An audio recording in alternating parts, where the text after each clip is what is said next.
नमस्कार। जय जगन्नाथ। केवल मनीष को छाड़देले ये जीव जगत में जिते प्राणी अच्छा समस्ते सृष्टिकर्ता पालनकर्ता और संहारकर्ता नियम को मानिकी चल। तेणु ये विषय गोटे छोटिया कल्पना गल्पटी निजे भावी। तेणु आपण मान निश्चय भल लगे। आसतु मोर से गल्पटी शुणे। ब्रह्मा विष्णु महेश्वर तीन जन थे कथबार्ता है। ब्रह्मा कहले मु तो सृष्टि कर दूची। विष्णु कहले हाँ तुम सृष्टि कलापर मु सब पालन करुँची। शिव कहले हाँ मु तो संहार करुँची मोर संहार कार्य। तेणु ये तीन जन भितर कथा पड़ी समय विष्णु कहले अरे आम तो मु तो पालन करुँची आपन तो सृष्टि कर संहार कर। तेणु से संसार को जाई कौन करुँच टे बुझा। तेणु विष्णु कहले ठीक अच्छे आग मु मनीष को डाकबी से श्रेष्ठ प्राणी रूपे सृष्टि करी। तेणु मनीष ठारू शुणा तापर जा शुणा क्या ठारू आउ गोटे गछ ठारू आउ गोटे नदी ठारू। ब्रह्मा कहले ना मनीष को शेष में पचार प्रथमे गोटे गछ को पचरा। तेणु तीन जन से उपस्थित है। विष्णु पचारे अरे बाबा मु जो पालन करुँची तुम सहायता लोड़ा।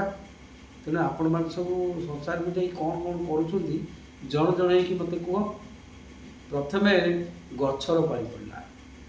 गच सहित कहले आज्ञा नमस्कार मत आप सृष्टि कले मु पूरा स्थिर भाव में गोटे जगह रही मु मोर निज खाद्य निजे प्रस्तुत करी खाऊँची। उल्टा कौन करुँची प्रकृति जगतर आमर श्रेष्ठ प्राणी मनीष को खाद्य पदार्थ जोगाऊँची। से मोर फल खाऊँची मोर डाल हाणुची मोर सबकि हाणी दूची मत पदा कर दूची। किंतु इनडायरेक्टली से जापारूनी जे मु जहाँ त्याग करुँची ता द्वारा मनीष बंचुची। ब्रह्मा कहले हाँ ये तो अन्याय कथा आप तो सब सेवा मनोवृत्ति आपको जहाँ कहला आप सब ठीक ठाक कर। किंतु एते प्रदूषण हो कहीं गच कहला मु आज्ञा जानी आपन से विचार करेंगे। गचर पाड़ी सरला तापर आसला नदी। नदी कहला आज्ञा नमस्कार मु मोर तो निम्नगामी मोर बही मोर धर्म है तल को गड़ी चलवा मु जीवा भितर मो भितर बहुत माछ रोच जलचर प्राणी रोच से बचार राह शिखाऊँगी। मनीष कौन करुँची से नहीं खाऊँची एवं आउ कौन करुँची ना मोर पानी नहीं अपव्यय करुँची पानी की प्रदूषण करुँची विभिन्न दुष्कर्म मनीष करुँची। तेणु ब्रह्मा हसिले विष्णु भी हसिले महेश्वर भी हसिले। तेणु कहले अच्छा हाँ ठीक अच्छे तमें तुम कार्यटा ठीक करुच।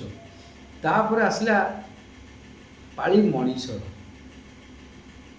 से विष्णु पचारा अरे तुम्हें तो सृष्टिर श्रेष्ठ प्राणी तुमर मानसिक शक्ति अधिक मानसिक शक्ति खटे तुम विभिन्न प्रकार कर। तेणु तुम्हें कह तुम्हें कौन कौन जा कर। मनीष कहला आज्ञा मनीष जेहेतु आमको श्रेष्ठ प्राणी कर मोर श्रेष्ठ मानसिकता देखा ना कौन देखा ना मोर समस्त प्रकृति जगत उपर समस्त प्राणी उपर मु करायत करने चेष्टा करुँची मो रही जगह ना। तेणु गछ पछ सब काटी देकी घर कौटी कारखाना हम रोजगार कले सीधा चलू। तेणु यही सब नाटक कर। नदीर माछ खाइले आम सीना खाइबू सब माछ आनिले। तेणु माछ को मारे पड़ी खाया पड़ी। तेणु खाद्य खादक कौन कर आज्ञा। तेणु ब्रह्मा कहले अरे ही ये तो आम तो सृष्टि करदेली किंतु ये कौन करुँची आज्ञा आपण कहतु। से विष्णु को ऊपर छाड़देली।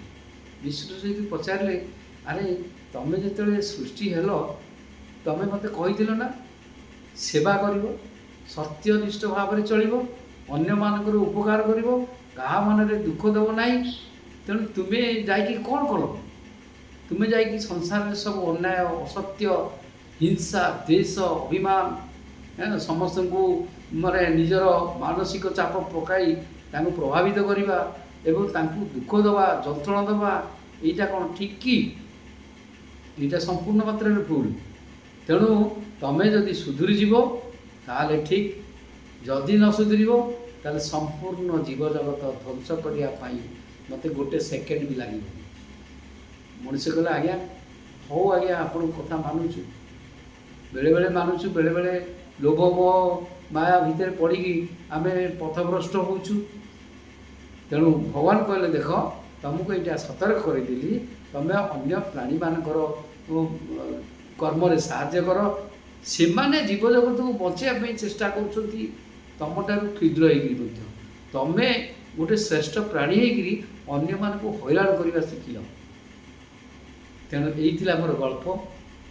ତେଣୁ ଆପଣମାନଙ୍କୁ କେମିତି ଲାଗିଛି ତାହା ମୋତେ ସେୟାର, କମେଣ୍ଟ ଏବଂ ସବସ୍କ୍ରାଇବ୍, ଲାଇକ୍ ମାଧ୍ୟମରେ ଜଣାଇବେ।